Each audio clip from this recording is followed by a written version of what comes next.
This into perspective, NewsNation's own Leland Vittert is joining us now as an overseas correspondent. He spent time in Ukraine in 2014 when Russian forces were first moving in to annex part of the country.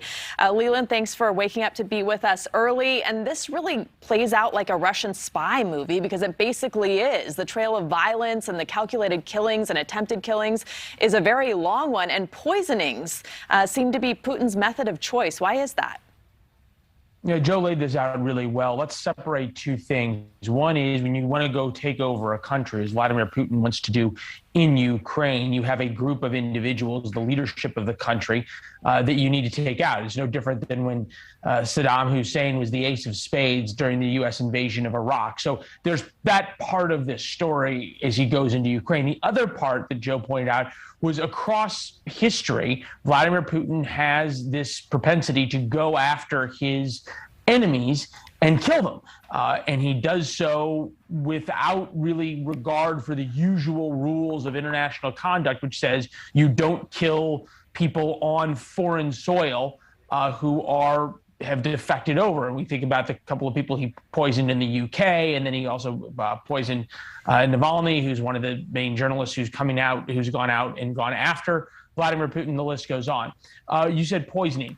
It gives him plausible deniability. If somebody shows up sick in the hospital and you think that it takes a couple of weeks, a couple of days to figure out why they're sick, all of a sudden, oh, it's a nerve agent in the case of a couple of defectors in the United Kingdom, who has that nerve agent, and then it gives Vladimir Putin's assassins time to get out of the country. It also gives them time to say, we don't know anything about poisoning, we don't have a biological or chemical weapons program, and it just creates this confusion and doubt that Vladimir Putin wants to create in the world's mind, and then all the people who Vladimir Putin wants to go kill realize and can see what's happened to somebody and say, oh, well, that was Vladimir Putin.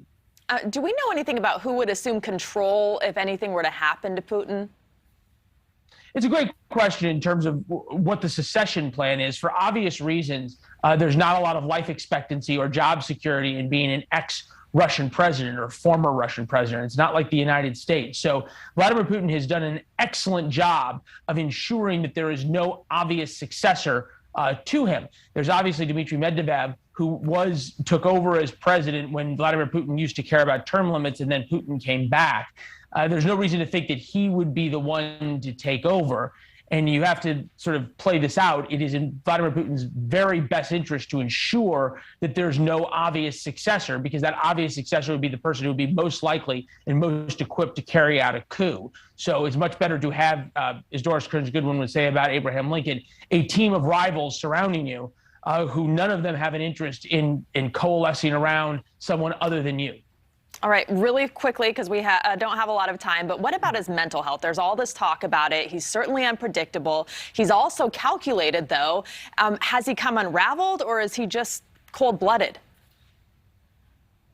Certainly cold-blooded. Very, very dangerous to start sort of inferring things out. And I think Joe made a good point that yesterday when the intelligence chiefs, the head of the CIA and the director of national intelligence were before Congress, they were loath to really speculate on things like that, except to say that he is becoming more angry, which we can see in video. It's very, very dangerous in these kinds of situations to sort of assume on things and personality traits or changes in personality that you don't have hard evidence for. Okay, Leland, thank you. And you can watch On Balance with Leland Vittert every weeknight on NewsNation at 7 Eastern, 6 o'clock Central.